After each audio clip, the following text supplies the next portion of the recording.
Party के साथ शुरू से समर्पित आदरणीय श्री रमेश शास्त्री जी, इसी ग्राम पंचायत के पूर्व में प्रधान भी रहे, हमारे बहुत ही मान सम्मान योग लेफ्टिनेंट कर्नल सेवानिवृत्त श्री रघुवीर सिंह जी, हमारी पार्टी में हमारे मंडल में पूर्व में उपाध्यक्ष रहे और अभी जिला में उपाध्यक्ष श्री रविंद्र द्विवेदी जी, बाबू कमल नायक जी हमारे कार्यालय सचिव हैं भारतीय जनता पार्टी जिला ऊना के,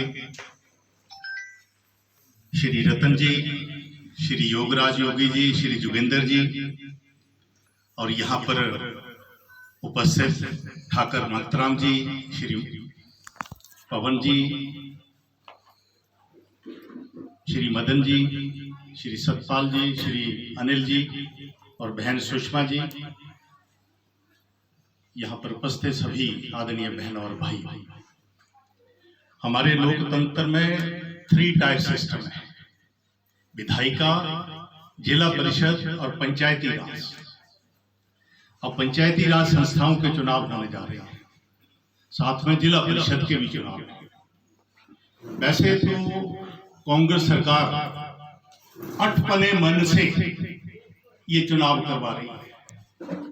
बड़े प्रयास किए कांग्रेस पार्टी ने कि प्रदेश में चुनाव ना हो सके। हाई कोर्ट में गए, हाई कोर्ट के बाद सुप्रीम कोर्ट में गए, सुप्रीम कोर्ट ने कह दिया कि आपको 1 महीना देते हैं, आपको चुनाव करवाना ही करवाना। उसके बाद फिर हाई कोर्ट में चले गए, कुछ ना कुछ बातों को लेकर के, किसी बहाने को लेकर के कांग्रेस सरकार इस चुनाव को अटकाने का, रोकने का मन बना करके प्रयास करती रही है, परंतु कांग्रेस पार्टी के प्रयास सफल नहीं हो सके। हाई कोर्ट और माननीय उच्च न्यायालय के आदेश से ये चुनाव होने जा रहे हैं और बहुत जल्दी चुनाव होने जा रहे हैं।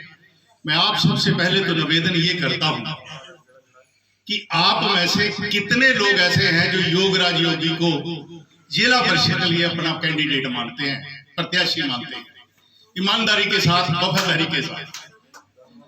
चलो लगभग सभी ने हाथ खड़ा कर दिया।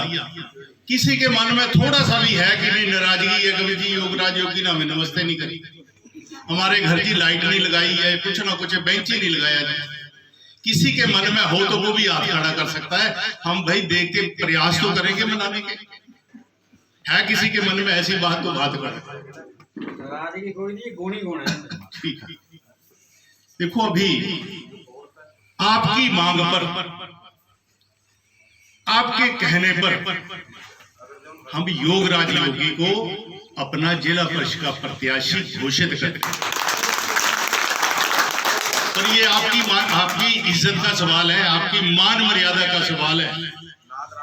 अगर कहीं हमारे से गलती हो गई तो चलो, आदमी तो कुछ नहीं, ईश्वर तो हमें देखता है। हमने हाथ खड़ा किया था, अपने मुंह से बात रखी थी।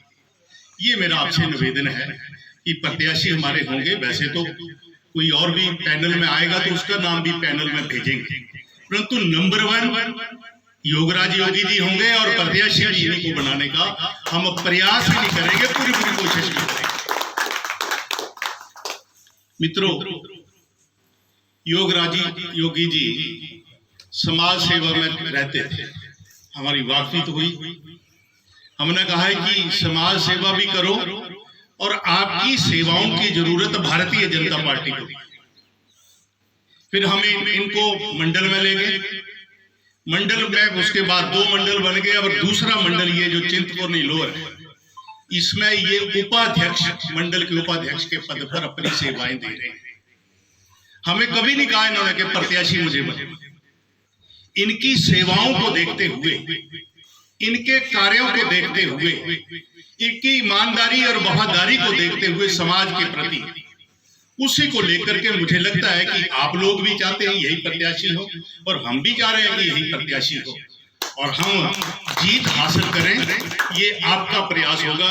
अगर उस वक्त मुझे आप बुलाएंगे कहीं ना कहीं तो मैं पर्दे में तो आ जाऊंगा, सामने आया तो मेरे को तो कई गोलियां मिल जाएंगी, मेरे को बड़ी दिक्कत आ जाएगी। ये आप हैरान रहेंगे कि मैं कहीं फोन भी करता हूं, मैं करता तो जिला परिषद के लिए या बीडीसी मेंबर के लिए, परंतु मेरे ऊपर कई तरह के रोग लग जाते हैं कि नहीं जी इसने प्रधान को हराने के लिए फोन कर दिया, इसने बेंच को हराने के लिए फोन कर दिया। मेरे पास इतनी उदाहरणें हैं जहां जहां मुझे बेंच का चुनाव हराने के लिए भी मेरे ऊपर आरोप है। मुझे पता ही नहीं कि खड़ा कौन है, कौन चुनाव लड़ रहा है। इसलिए मेरा बार बार आपसे निवेदन है कि आप इस चुनाव में कोई भी कैंडिडेट हो, आने का आप कोई भी आ सकता है, परंतु हमने जो फैसला किया हमें उस फैसले पर अडिग रहना है। और जहां तक प्रदेश की कांग्रेस सरकार की बात है, वो चुनाव इसलिए नहीं करवाना चाह रही थी कि कांग्रेस पार्टी प्रदेश में उसको उम्मीद नहीं है कि चुनाव हम जीत जाए। अगर वो चुनाव जीतेंगे तो केवल मात्र एक कारण होगा, जहां हमारे 4 लोग या 3 लोग खड़े होंगे वहां पर वो तीसरा व्यक्ति दूसरी पार्टी का जीत सकता है। इस लाभ के लिए वो ऐसे प्रयास कर रहे हैं। अब हमें सचेत भी रहना है, सचेत होकर के हमें उस वक्त जो भी इनको निशान मिलेगा उस पर अपना मत दे करके इनको जिता करके भेजना है। पहले हमें ठीक कहा कर्नल साहब ने कि पहले धर्म अपने धमांदरी से हमारे, मैंने बार बार भी प्रयास किए, फोन किए, चलो मेरे ख्याल 1-2 बार मेरे साथ आए थे, कोई वायदा भी नहीं किया, और वायदा किया तो पूरा भी नहीं किया। उसके बाद मैडम जी आ गई, फुल्लर जी, उन्होंने भी पहले तो सबसे पहले मेरे को फंसाया। कैसे? जिस पंचायत में जो कुछ मैं नहीं